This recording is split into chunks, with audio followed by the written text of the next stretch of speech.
हर हर महादेव साथियों, आप सुनते अपनी पसंदीदा कहानी तुम मेरी जिंदगी हो के 21 भाग जिंदगी रात के खाने की तैयारी किचन में दामिनी जी और जानवी जी के साथ मिलकर करवा रही थी।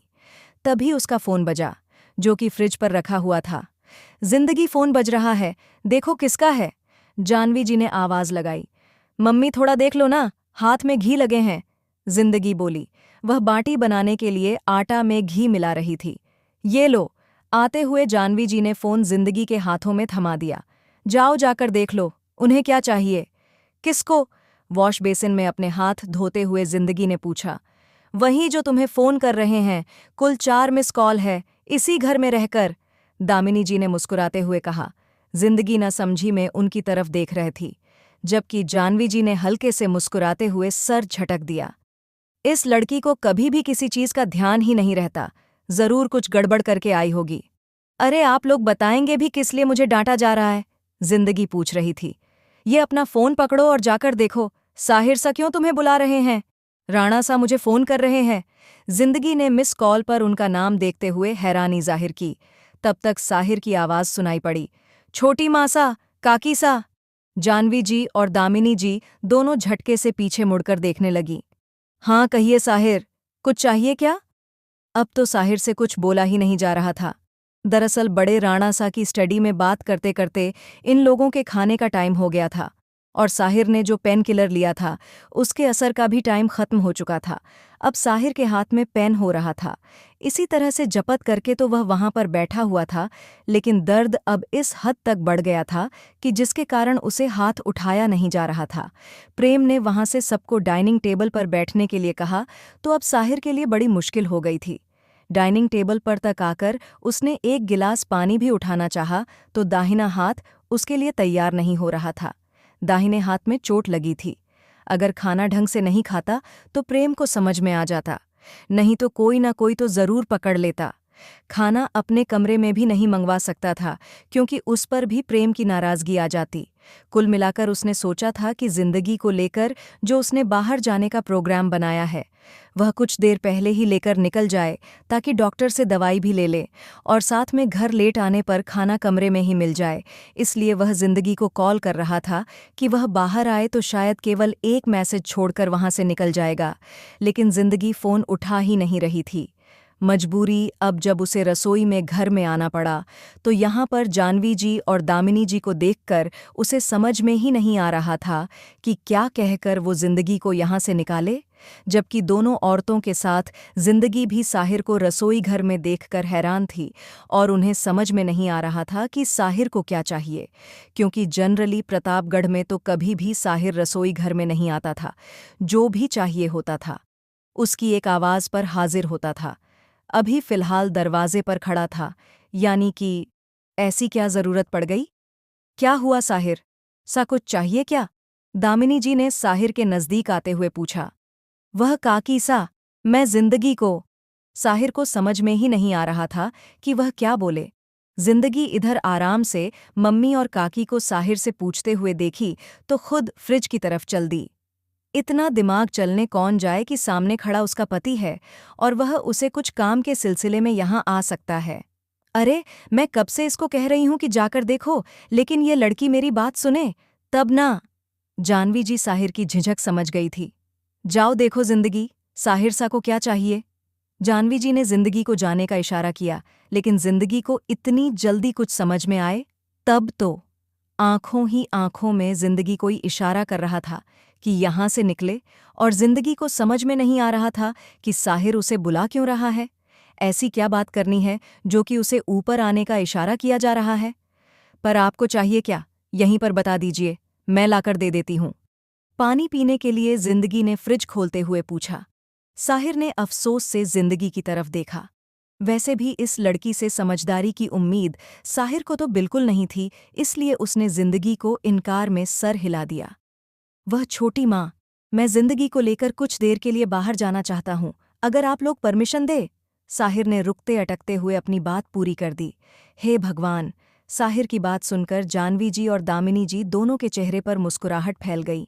आपकी बीवी है, जहां मर्जी करे वहां लेकर जाइए, इसमें हमसे पूछने वाली कौन सी बात है, बस बता देना काफी होता है, दामिनी जी हंसते हुए बोली। और मुझे तो बताने की भी जरूरत नहीं है, मैं बस आपके आने जाने की जिम्मेदारी ले सकती हूँ। इसके लिए जिंदगी की तरफ इशारा करते हुए जानवी जी भी हाथ खड़े करते हुए बोली। दोनों के होठों पर मुस्कुराहट तैर रही थी। साहिर ने इन दोनों औरतों की तरफ देखा। वह समझ गया कि यह दोनों अब उसके मजे ले रही हैं। नहीं नहीं, ऐसी कोई बात नहीं है, बस वह जिंदगी को आइसक्रीम खानी थी। साहिर ने कहा। आइसक्रीम तो फ्रीज में भरी पड़ी है, कौन सी फ्लेवर की चाहिए जिंदगी? दामिनी जी ने पूछा। क्यों परेशान कर रही है भाभी जी बच्चे को? जानवी जी मुस्कुराई। नहीं, मैं सच कह रहा हूं, उसने आइसक्रीम की फरमाइश की थी। साहिर को अब आगे क्या बोलना है समझ में ही नहीं आ रहा था। क्यों जिंदगी? साहिर ने आंखों से इशारा करते हुए जिंदगी को आगे बोलने के लिए कहा। जिंदगी, जो कि फ्रिज से बोतल निकालकर पानी पी रही थी, उसके मुंह से पानी का फव्वाद ने निकल पड़ा। पर मैंने कब कहा कि मुझे आइसक्रीम खानी है? जिंदगी ने सोचते हुए पूछा। जब मैं ऑफिस से आया था तब, साहिर तेजी से बोल उठा। दामिनी जी और जानवी दी एक दूसरे की तरफ देखकर हंस पड़ी। आइसक्रीम खिलाइए, केक खिलाए, जो मर्जी सो खिलाए, हमने कहाँ रोका है, बस इस तरह से बहाने मत बनाइए। दामिनी जी मुस्कुराई। जाओ जिंदगी, जल्दी से तैयार हो जाओ, साहिर तुम्हें बाहर लेकर जाना चाहते हैं।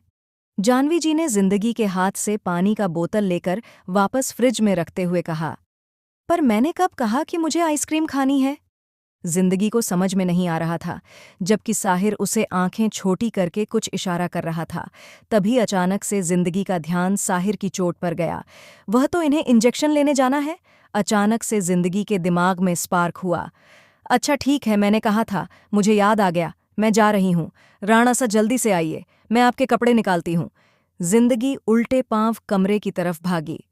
कुछ देर पहले तक जाने को तैयार नहीं थी, अब देखो चक्के लग गए इस लड़की के। जानवी जी ने सर हिलाया। मैं भी जा रहा हूं, आप प्रेम काकोसा से कह दीजिएगा, मैं आज रात को खाने पर नहीं रहूंगा, प्लीज। साहिर ने रिक्वेस्ट करते हुए दामिनी जी की तरफ देखा।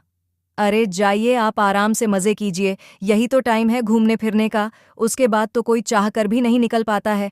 आपके काकोसा को हम संभाल लेंगे। दामिनी की बात हवा में उड़ाते हुए बोली।